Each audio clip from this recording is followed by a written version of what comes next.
Only 15 minutes following the end of this program.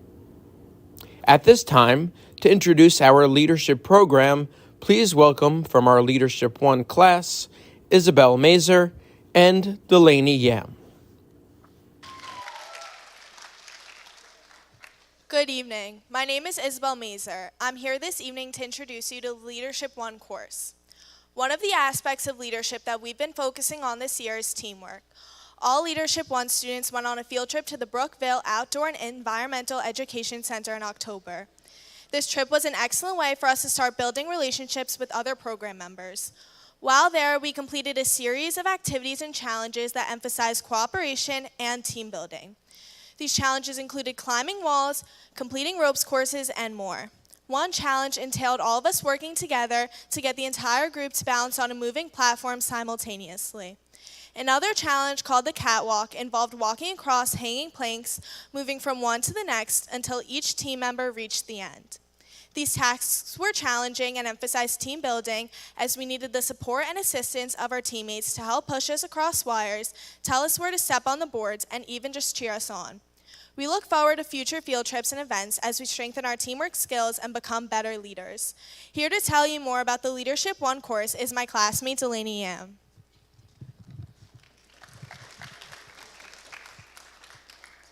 Leadership 1 is the introductory course to the 3-year School and Community Leadership program. We focus on 4 primary areas of study: personal growth, goal setting, team building, and decision making. In this introductory course, my classmates and I researched the characteristics needed to be a successful leader. Our research and evaluations culminated in the creation of one-pagers and Build-A-Leader projects. We completed team-building activities like building towers of spaghetti and marshmallows, and team-building tasks like decorating doors for the Doors for a Cause activity at Kennedy. Every student in the Leadership 1 program was required to lead a how-to project requiring us to a personal skill, developing a class activity to present the skill, and then leading our classmates in teaching it. The project allowed us to develop many essential skills that we will hone throughout this program: public speaking, organization, time management, and group cooperation. Here to talk about the Leadership 2 course are Erin Schoenberg and Emma Zalayat.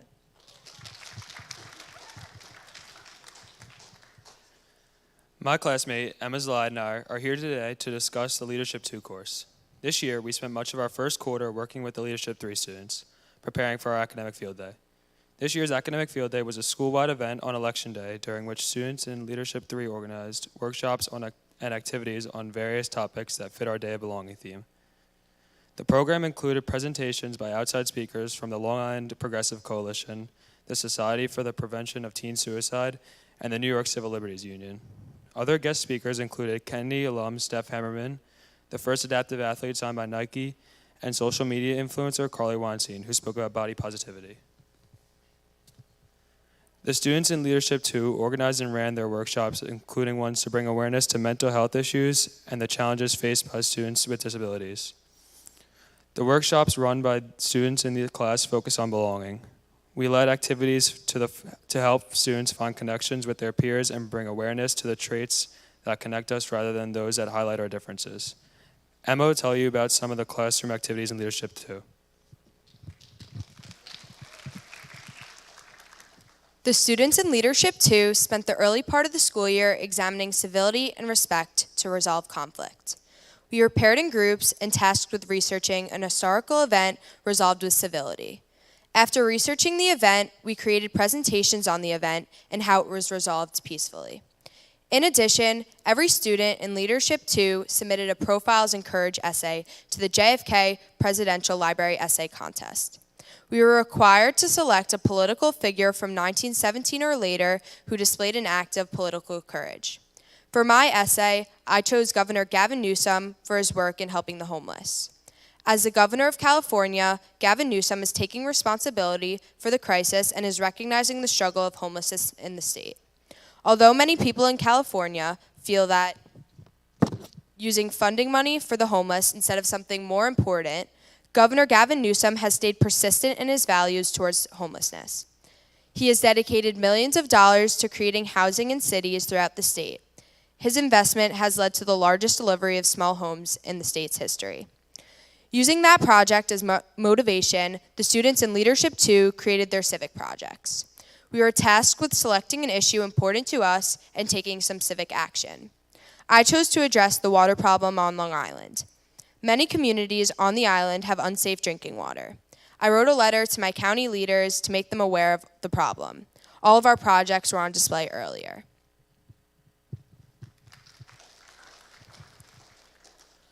That concludes our overview of the School and Community Leadership Program. We hope it gave you some insight into our and our peers' work. The Cougar Talks will begin shortly. Thank you.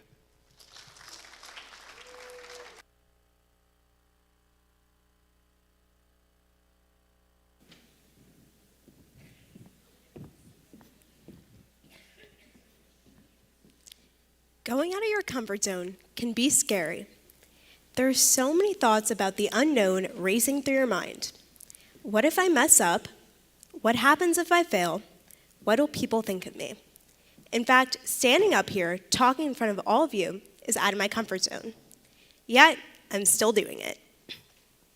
Even when I got the opportunity to join this leadership program, I was unsure. Being a leader was unfamiliar territory for me. I didn't know if I'd be good at it. I mean, I've never been the loudest in the room or the most outspoken. Yet here I am, 3 years later, still a part of this program. I've come a long way to embrace unfamiliarity and not shy away from things that are new to me. And I owe that to one thing: traveling. Traveling is as much a part of my identity as my hair color or eye color. If you were to ask anyone that knows me, they'd most likely say I'm like the human Where's Waldo, always off to explore somewhere new.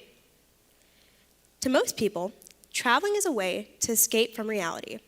But for my family, it's a way to get back in touch with the world. Whether it's becoming friends with kids in India, exploring the ruins of the Incan civilization in Peru, dancing with local tribes in Kenya, or riding camels across the desert in Egypt, traveling has been with me every step of my life.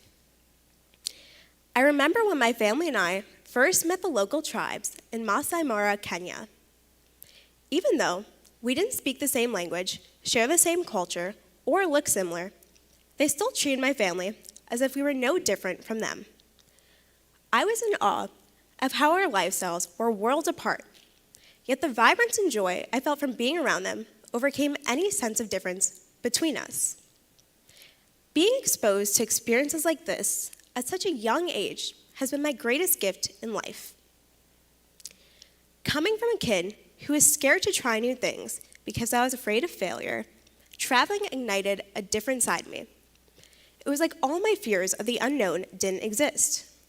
Suddenly, I was eager to be surrounded by people and places I shared no commonality with. I wanted to learn and expand my one-track mind. My mom always used to tell me that traveling teaches you the most valuable life skills that a classroom simply cannot. I never really thought twice about this statement until recently. Being able to meet people from all walks of life, I've learned to develop an open mind and not come into any experience with preconceived notions. I've come to realize that's because of this mentality that I've been able to have some of my most memorable experiences, not only with travel, but in all aspects of my life. Embracing unfamiliarity has truly shaped who I've become. Every little decision I've made has made me discover what I dislike as well as what I truly enjoy in my life. For instance, when I was in 3rd grade, I tried playing the flute. I always thought that that's what I wanted to do, since my older sister played it and was really good at it. It didn't take long for me to realize that the instrument just wasn't for me. However, in band class, I began to develop a love for the music and rhythms we played. So, I tried to dabble into playing other instruments. If it weren't for trying something new, I wouldn't have ever thought about playing the clarinet.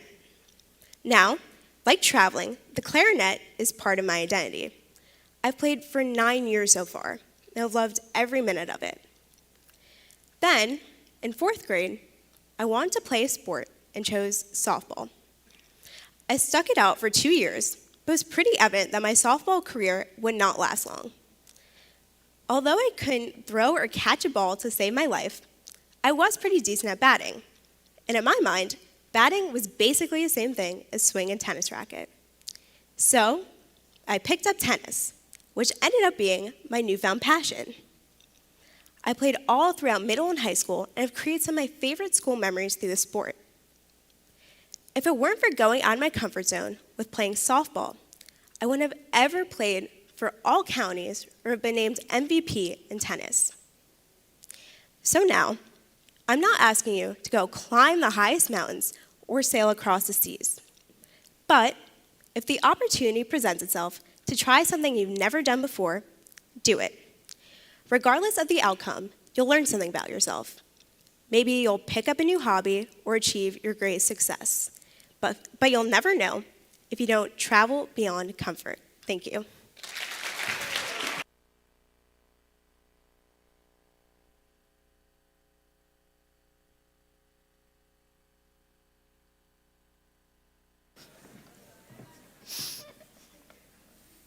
It was packing day at my sleepaway camp this past summer. For some reason, the group leaders decided to put every camper's trunks under one bed per bunk, and mine was the lucky bed. So when it came time to lift up my bedboard to grab the trunks, I was stunned to see this. Be prepared. Mice. An entire family of mice. In thinking about it, I am not surprised. If you go to sleepaway camp, you know that if you have food in the bunks, there's a high chance that the mice will come. So I guess I shouldn't have been surprised when the campers in my bunk had bags full of candy, and the garbage cans, which were next to my bed, were often filled with candy wrappers. Listen, I love sleepaway camp, don't get me wrong. The idea of mice, though, grosses me out. These mouse adventures started during the second week of camp when one of my campers spotted a mouse in the back room. Of course, all the girls were ready for bed, which was a slightly impossible task, when the last girl to get to bed spotted a mouse while brushing her teeth. The bunk was quiet when she screamed that she saw the mouse. There I was, the counselor in charge of 14 9-year-olds, standing in a crowded back room full of these freaked out girls, ensuring them that there was no mouse. This probably wasn't my best counselor moment. Shortly after they were all back in their beds, I ran outside the bunk and freaked out. It was only the second week of camp, and the idea of a mouse possibly crawling on me in my sleep for the next 5 weeks absolutely haunted me. 3 days later, upon walking into my bunk, I saw a small gray creature move from one side of the bunk to the other and under one of my campers' beds. I begged the group leaders for mouse traps, but there was none left, so I was basically left to suffer for the rest of the summer. All I wanted to do was come home and be in a miceless house. I saw the mouse many times after this, but I had to hide my fear from my campers. One night, after returning with my co-counselors, a mouse crawled over my co-counselor's foot, causing a panic and waking up the campers.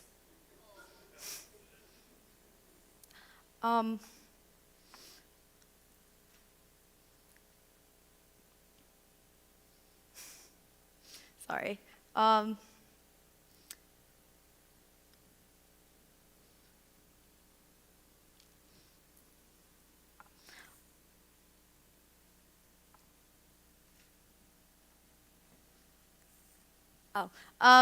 That day when I lifted up my bedboard, I discovered an overflow of crumpled toilet paper, which turned out to be mice nests. Mice, surprisingly intelligent and a bit gross, had collected toilet paper to create a home for themselves under my bed. The group leaders, armed with gloves, came to tackle the mice situation under my bed, finding not only 2 adult mice, but their babies as well under my bed.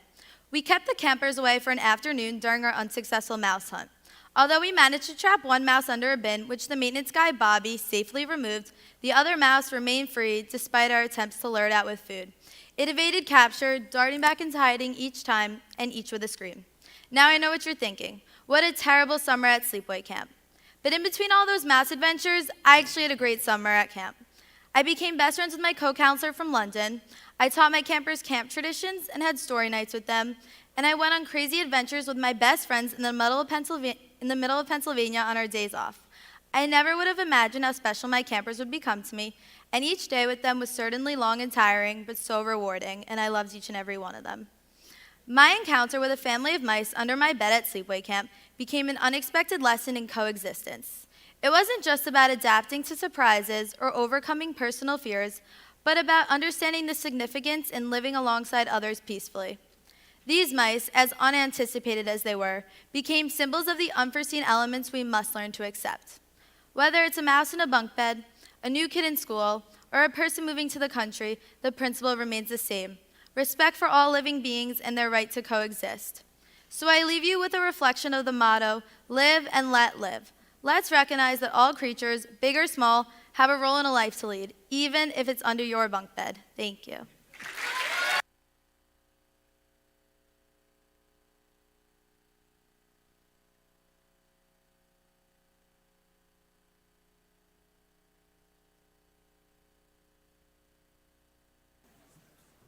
Hi, I'm Molly, and I am a middle child. There it is. I admit it, I live it, and it took me a long time, but I can finally accept it. I have two sisters. Emily is 20, we will often refer to her as the oldest, and Sammy is 13, and we will often refer to her as the youngest. And once again, I'm the middle, and I am good with it. Helps to say it a few times out loud. When I was born, I was obviously the youngest in my family. I had a specific role: be small, be cute, be loved.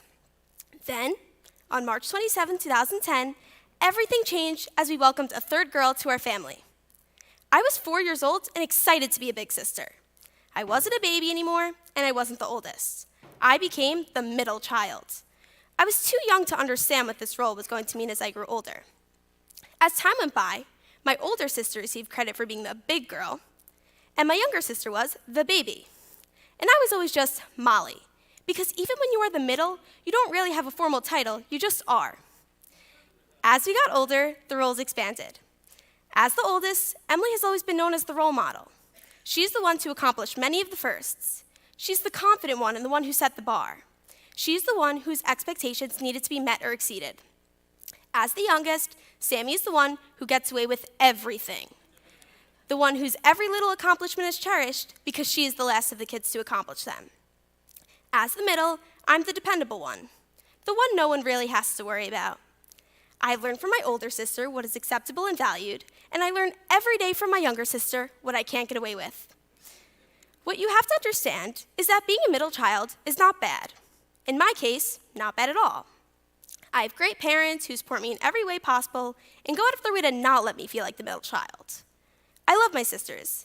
I have great relationships with both of them, but it's interesting to see how the relationship changes when it's just two of us versus all three of us together. When Emily and I hang out, we get along great. We talk about friends and life. She gives me advice and helps me with things like homework and studying. When Emily's at college and it's just me and Sammy, we have a great time. I give her advice and help her with her homework and studying. I drive her places and we can talk for hours. But for some reason, when the three of us come together, Emily and Sammy seem to pair up, and I'm the odd man out. Let's do a little math. When I say the number 3, think of the first equation that comes to your head to equal the number 3. And I bet that most of you thought of 2 plus 1 equals 3, and that's normal. It's the easiest way to answer the question. But you see how the 1 is kind of on its own? That's what life is always like for a middle child. In a dream world, a middle child would hope someone would say 1 plus 1 plus 1 equals 3. There have been many studies done about being a middle child. They are said to be social beings and extroverted. I feel like this is moderately true. Although at home, I tend to spend a lot of time in my room because it is the one room in the house that belongs to only me, where I can escape the realities of being a middle child and be my own center of attention. However, when I'm at school or in a public setting, it's like I can never stop talking. I feel like I can talk about anything for hours with anyone. Although I tend to fade into the background at home, I wanted to create my own path. I wanted to do something that set me apart from my sisters. When I first entered high school, I became very involved. I joined several clubs, tried out for and made the kickline team, in addition to my dancing outside of school. Juggling all these extracurriculars made it almost impossible for me to think or worry about being the odd man out. This relates to a quote my parents have always said to me by Teddy Roosevelt: "Speak softly and carry a big stick." As I get older, this quote means more and more each day. Whenever I have my middle child moments, it always reminds me that everyone has a role and a voice. I don't have to be the oldest or the youngest to get the attention. I just need to be the hardworking and driven one, the thoughtful one, the one who participates and observes, the one with empathy, the one who enjoys the spotlight but doesn't always need to be in it. I just need to be Molly. As I move into this next stage of my life, I'm ready to utilize all that being a middle child has taught me to step out of the middle. This next chapter is where I become the center of my world and beyond. And if anything stands in my way, I can always use that big stick to fight my way through it. Thank you.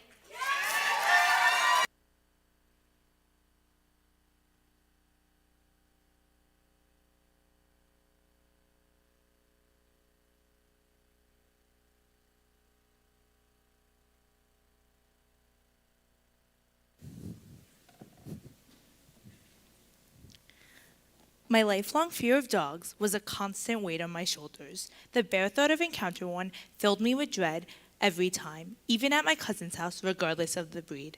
But despite this fear, an unexplainable want for a dog always presented within me.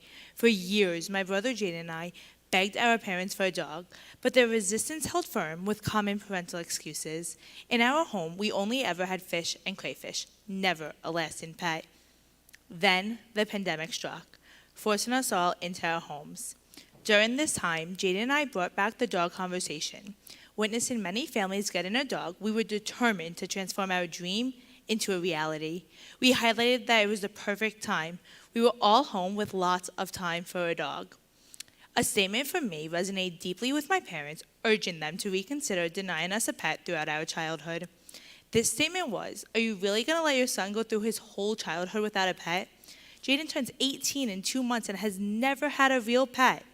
This caused a relentless search for the ideal breed, eventually leading us to the Cavajon. The quest for the perfect dog intensified as we scrolled through numerous breeder websites. During this process, my dad demanded a male dog named Mo. As my mom and I scrolled through breeder websites on her phone, we came across a dog named Max, but decided to skip, because let's be honest, he was a little out of the budget. 5 minutes later, my dad turns to me and my mom and goes, "Hey Ava, hey Elena, did you guys see that dog named Max? He is adorable." Me and my mom looked at each other in shock and proceeded to say, "Yeah, we skipped him. He's too expensive." But my dad insisted that he was the perfect color dog and he was willing to pay more money if we were going to get the perfect dog. Max was destined to become Mo Mogilevsky. Mo's arrival on July 22nd, 2020 transformed our family. The way he fit into our family was truly heartwarming, becoming the epitome of the ideal dog. Within no days, he was potty trained, a peaceful sleeper, and a 2-pound bundle of joy. Mo Mogilevsky, our loving Cavajon, has brought a joy into our family that we never knew was missing. He is more than just a pet. He's a member of our family, and he's taught us about love and the simple pleasures of life. So, my message to you tonight is not about overcoming a fear or anything too deep. It's this: get a dog. Trust me, it's worth every moment. Thank you.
In 1994, the unspeakable happened. Rwanda, a small country in Central Africa, was primarily composed of two ethnic groups, the Hutus and the Tutsis. They had lived peacefully side by side until there was a governmental takeover by radical Hutus, resulting in the indiscriminate killing of Tutsis. Friends turned against friends, neighbors turned against neighbors. The merciless slaughter killed roughly 1 million Rwandans. After 100 days, the destruction stopped when the radical regime was toppled, but it left Rwanda with a lot of healing to do. The Agahozo Shalom Youth Village was founded in 2007 by Anne Heyman, a South African woman living on the Upper West Side of Manhattan. She had asked Rwanda what she could do to help, and from there, the village was formed, based on a model that Israel had used after the Holocaust to give a family and educational structure to children in need. Today, the school accepts vulnerable children from across the country and teaches them to be the future leaders of Rwanda. In October, I was in Rwanda, volunteering on a medical mission with the International Organization for Women and Development.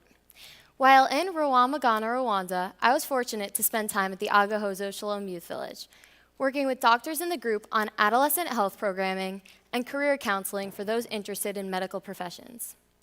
I did not know how they would receive a 17-year-old girl from New York, but my concerns could not have been more misplaced. During my 36 hours at the village, we ate meals with the students and exchanged questions, stories, and ideas. I was a part of a panel discussion in the Healthy Living group as a student from the United States interested in pursuing a career in medicine. The Healthy Living group is a club for students interested in the health sciences. The most special time was when we were invited into meetings called Family Time. Students are broken up into living groups called families, where they are given their own identity within the larger community of 500 students. Each living group houses 20 students and has a live-in mama who is there to guide them through their daily social, educational, and emotional lives. During family time, I was amazed by the honesty and openness of the conversations that we had about fears, friendships, daily obstacles, and personal interests. The motto of the village is See Far, Go Far. The overall goal is to help these at-risk youth reach their potential in their chosen fields of study. The village was intentionally placed on a hill overlooking a vast lake to help these students realize their limitless potential. Looking back on my time there, my goal was to show these students all the possible avenues for them to pursue their dreams, to show them that their futures had not yet been written. What I did not expect was the level to which I was inspired as I learned of their resilience in the face of seemingly insurmountable obstacles. There are many lessons to be learned from this story. I learned that with a little creativity and diligence, you can make a huge difference in someone's life. I learned that we are not defined by our circumstances, and given the opportunity, we can rise above them. And finally, I learned that there is such an importance of people working together, like everyone in the Agahozo Shalom Youth Village, to form an amazing global community, and that we can achieve way more as a group than as an individual. Thank you.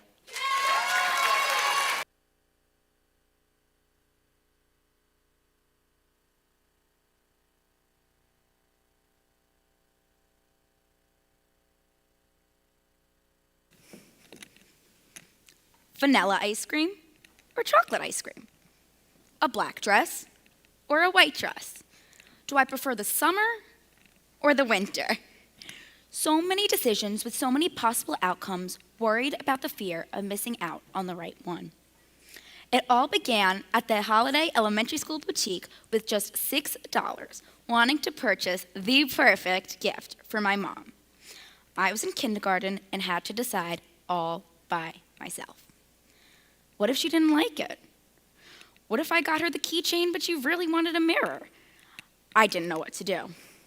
Reluctantly, I got her a keychain and figured it would be the most practical since she drives to and from work each and every day. I was apprehensive, but I presented it to her, and she absolutely loved it. I remember the confidence along with the pride I felt in my shopping skills that day. Holiday boutiques at school were a yearly occurrence, and she loved each gift I got her. You see, I literally agonized over getting the perfect gift. But it didn't matter what I got her. Whatever I got was the perfect gift. It was these small wins that shaped my confidence into what it is today. As someone who strives for perfection, I like to make sure that I've thoroughly exhausted all possible outcomes when making minor or major decisions, nail polish color included. And I am fully aware that there are times you cannot always have the desired outcome, but you can always try. I had an opportunity to travel to Europe without knowing anyone.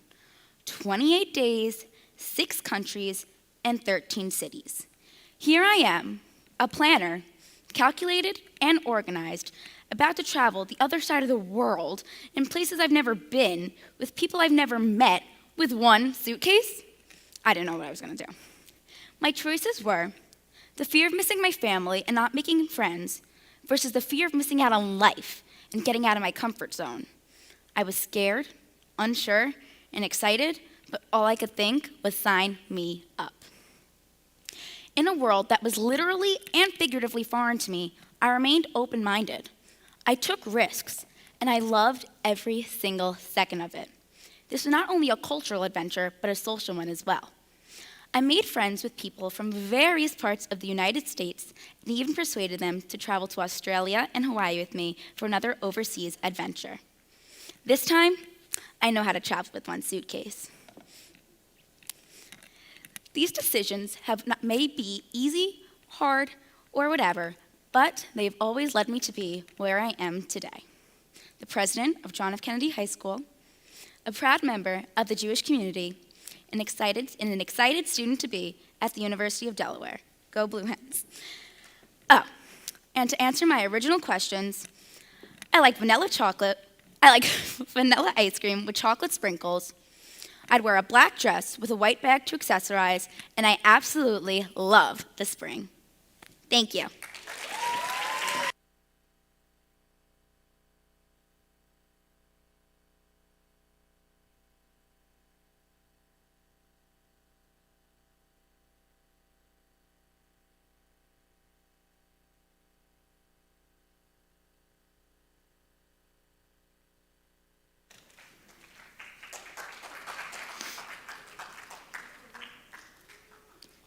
This is the RB19, a Formula One car designed and constructed by Red Bull Racing. This car has a top speed of 213 miles per hour and 1,080 horsepower. Now this may sound fast, but most F1 cars have similar speeds. What separates Red Bull is its engineering and aerodynamics. Former F1 driver Ted Kravitz explains why they're so fast. The more downforce you can generate from the underbody, the less rear wing you need, and so your straight line speed is greater. This also makes Red Bull faster through the corners. F1 experts have called this the greatest car ever assembled. It is a great power unit source and aerodynamic force. The Red Bull is so dominant, in fact, it has sparked debate around how much time teams should spend developing their next car. This is Max Verstappen. He is the driver of the RB19. He is my least favorite driver, but he is the best in the sport. Verstappen is a 3-time world champion, which are all consecutive. Verstappen was also the youngest driver to race in F1. He was only 17 years old. Yes, he was my age when he started racing. Verstappen is so dominant because of his relaxed mindset. F1 driver Alex Albon said, before his race, he was trying to meditate and not to stress, while Verstappen was opening FIFA packs. He is to Formula One, what LeBron James is to basketball, and what Patrick Mahomes is to football. The date was May 8th, 2022. I remember that date exactly because it was the date of the F1 Miami Grand Prix. It was just a family get-together, nothing really special. My cousin Sam insisted that I watch the race with him. So I did, but truthfully, I found it to be a bit boring. Cars going in circles, round and round and round, but I watched for 30 minutes. It was cool, I guess. He suggested I watch the Netflix series Drive to Survive. So I did, and from that, I fell in love with the sport. The documentary was a look at the drivers' natural competition, competitiveness, and behind-the-scenes drama between teams. The atmosphere at a Formula One event is unlike any other. The event in Vegas estimated over 300,000 people in attendance each day. The adrenaline you feel as the cars heat up and the lights go out, with the cars going from 0 to 60 in less than 2.5 seconds, reaching a top speed of 224 miles per hour. There is nothing in sports like it. After the documentary, I realized that F1 is not just about the driver and the car. It is a network of thousands of people from around the world. There are people in the factories researching changes on the cars, drivers looking at graphs of their lap times, and strategists working on their tires and pit stops. In a sport built on a need for speed, the most important thing I have learned is precision. Every aspect, from the design of the cars to the split-second decisions made on the track, hinges on precision. These machines, masterpieces of engineering, where every millimeter and millisecond counts. The meticulous attention to detail and maintenance of the car exemplifies how precision leads to excellence. And with precision comes planning and patience. In Formula One, pit stops are built on precision, speed, and teamwork. These stops, completed in mere seconds, showcase accuracy, synchronization, and innovation, which are all hallmarks in Formula One. They are not just maintenance breaks, but strategic actions that can drastically influence a race's outcome. Precision in Formula One is relatable to our lives, especially students. In our world, where everything's moving at a fast pace, the ability to be precise in our school, work, goals, and daily routine is so important. Precision isn't about at how fast at which we work. It's about recognizing the importance of accuracy and care in everything we do. It's about understanding that the smallest details can have the greatest impact. For instance, consider the precision in our digital age. Every decision we make on social media has to be well thought, as they can have consequences. Just as a Formula One driver must be mindful of every decision they make on track, we must be mindful of our social media use. Precision makes us more conscious and responsible. If you think about it, precision is a key skill we learned in school. Our science teachers emphasize the importance of every measurement, our math teachers demonstrate how one miscalculation can change the entire equation, and our English teachers show us how one misuse of a word or a comma can change the entire sentence. In a world where there's a need for speed, just like Formula One, we must pay attention to details, communicate, be patient, and be planned and organized. Only then can we keep up in this fast-paced race we live in. Thank you.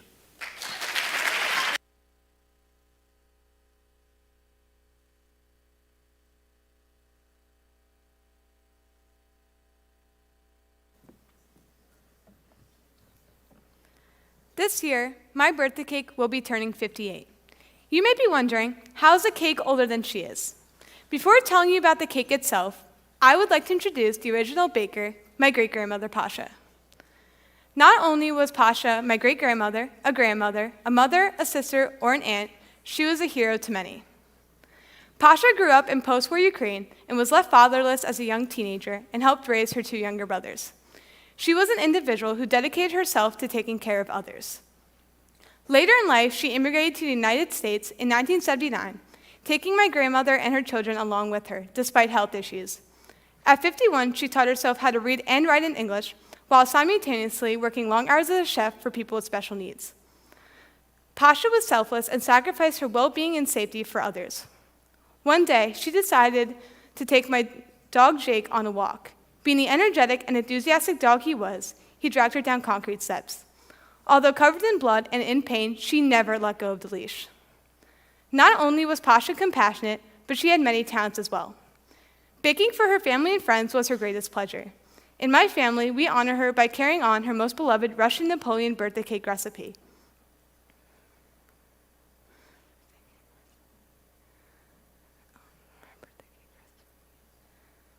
After Pasha's passing, my grandmother took over this 58-year-old tradition of baking this cake for every family member's birthday. This cake has granted me the gift of 100 memories to share and look back on. With all of you, I would like to share my favorite one. When I turned 10, my house was under construction. And while this was taking place, I wasn't able to celebrate with my friends. Despite this occurring, I still enjoyed my birthday, being surrounded by my parents, my sister, and my grandma. I remember when the cake was brought out to me and placed on a displaced table in a plastic-covered room, and everyone sang to me. This was more than enough for me. Every year, I look forward to the moment this cake is baked for me. For 17 years, this cake has brought together my friends and family, spanning from Colorado to Kentucky to New Jersey to New York. This time of year is valuable as I'm able to spend time with those who I rarely see. Maintaining family traditions is important to me as it has allowed me to create strong bonds with others, happy memories, and days to look forward to. Everyone's family traditions are special, which makes them unique. They are part of our story and help us to remember those who have passed and keep their legacy alive. Carrying on, this recipe and tradition honors my great-grandmother Pasha, whose heart was too big for her body. Thank you.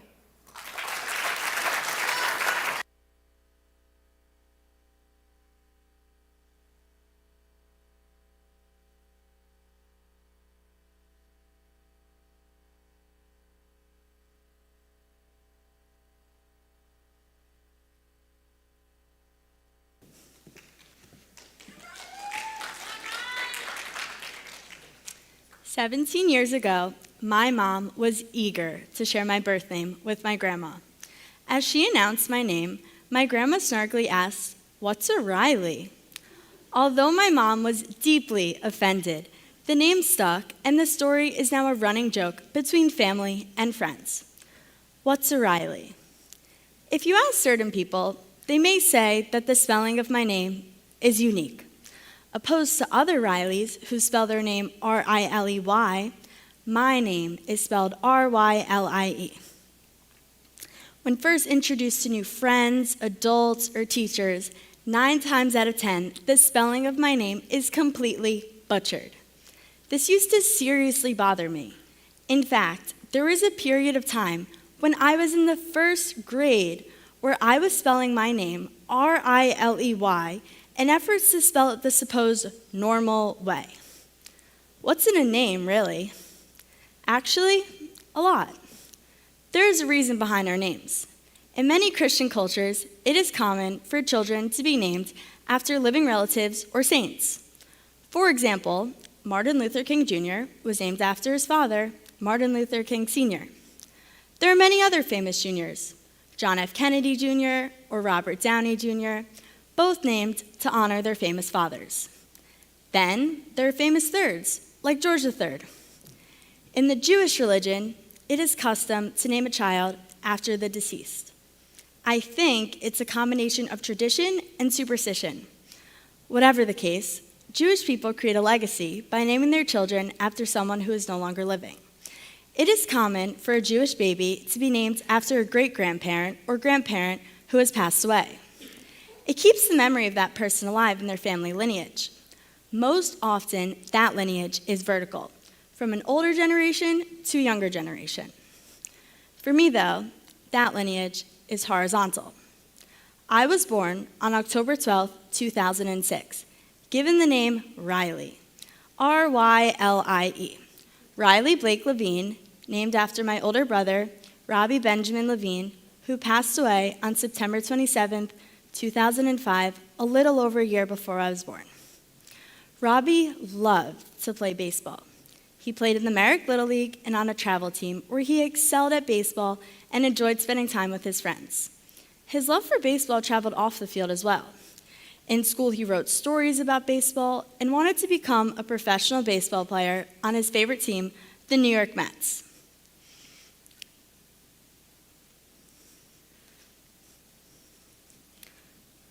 He also had this fun, loving, and spontaneous personality.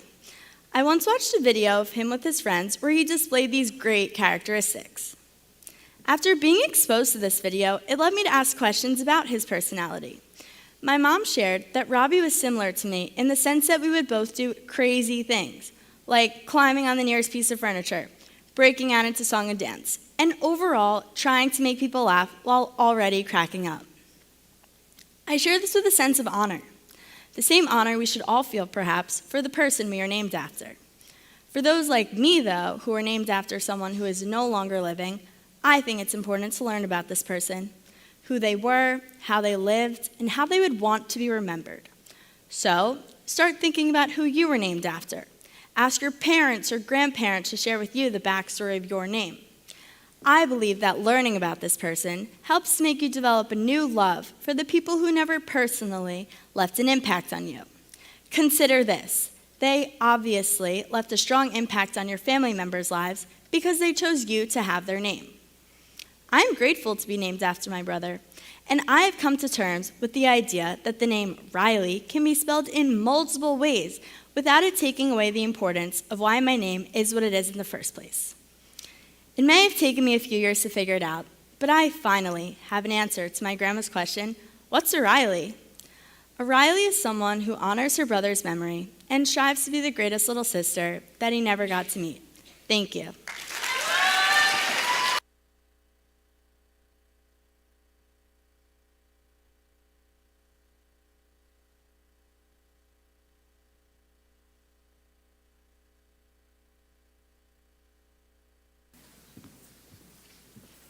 Good evening. My name is Mackenzie Davis, and I have a lot of friends. I have friends from the volleyball team I play here on Kennedy. I have friends outside the volleyball team.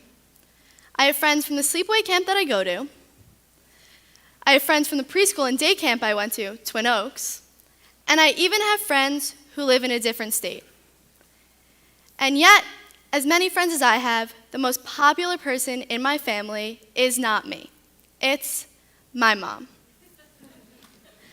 I can't remember a time when I've been somewhere with my mom and we haven't been stopped by someone. She is Jenny from Twin Oaks.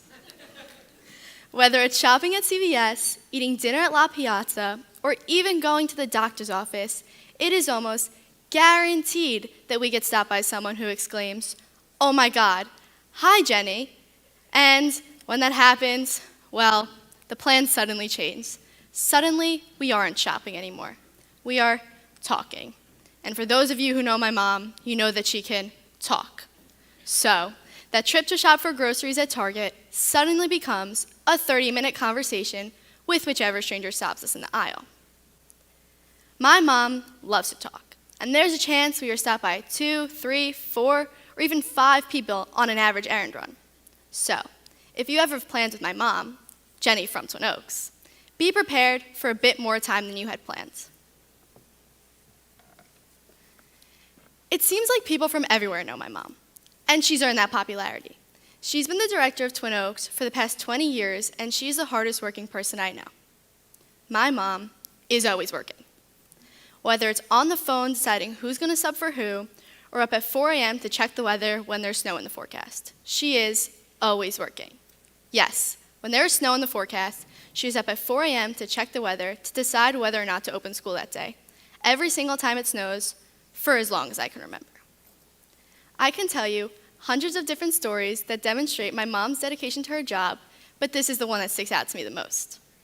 June 24th, 2022. It was the first day of my last year as a camper at sleepaway camp. This meant 7 weeks of little contact. Now, my mom hates sending me off to camp.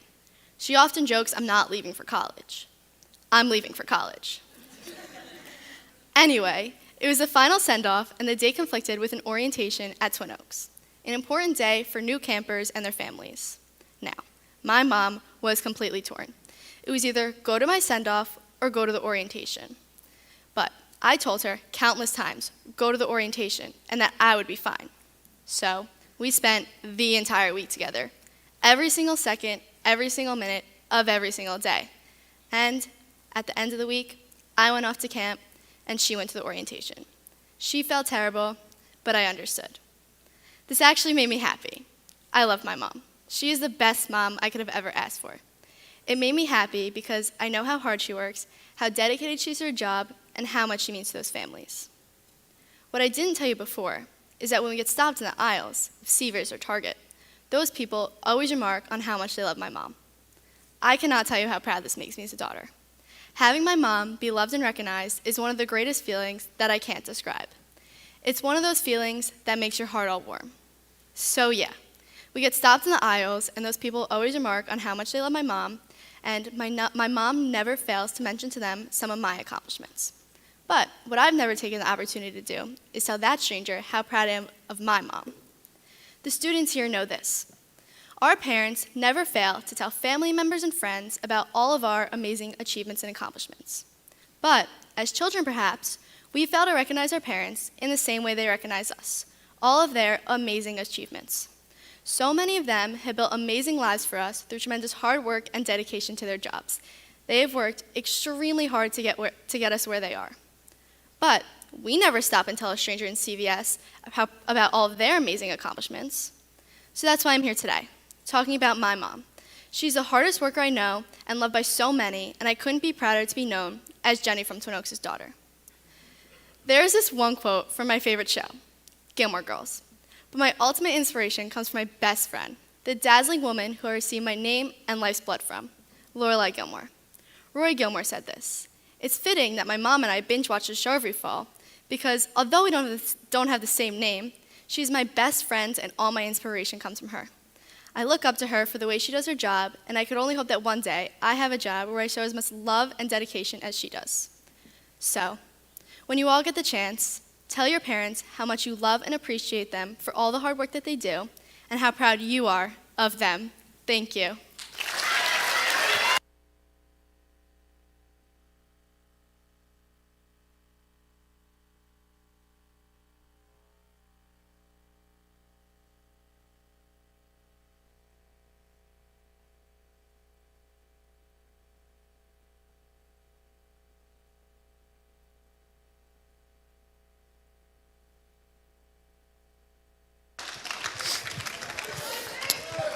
All right, so before we do end, I do want to take a moment to congratulate all of the students once again who presented tonight. They thought they were doing it last night, so a little extra anxious in 24-hour delay. They have worked incredibly hard over the last 2.5 months writing and developing and rehearsing. If you just give me 1 minute, I'll do this quickly. Guys in the back, if you just give me 1 minute. They have worked incredibly hard over the last 2-3 months in putting this together. It is a credit to them, the amount of time they've spent together working and memorizing these talks. Congratulations, you did it, you're done. So if you do want to stay, in about 15-20 minutes, we're going to present tonight's Cougar Talks. So we'll have a quick break in about 15-20 minutes. We'll start again. Before we do end, I do want to thank our administration, my department chairperson, Mrs. Donaldson, my colleagues in the leadership program, Mrs. Negron and Mr. Ryan, for the support of this, and of course all of the family here tonight as well. All right, we will see you in a few moments. Thank you.